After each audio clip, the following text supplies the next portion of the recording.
ஆன்மீக ரகசியங்கள். நிற்கும் தண்ணீரில் பிராணசக்தி குறைவாகவும் அசையும் தண்ணீரில் அதிகமாகவும் உள்ளது.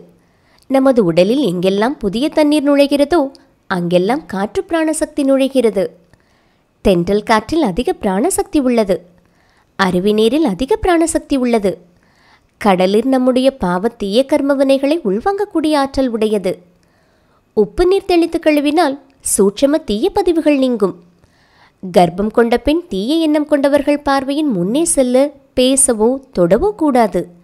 மலர்ந்த முகத்துடன் மற்றவர்களை அணுகும்போது நமது சூட்சம சாரீரம் கவசம் பெறுகிறது. செயல் குறைந்த உடல் உறுப்பை அன்புடன் உணர்ந்தால் சக்தி பெற துவங்குகிறது.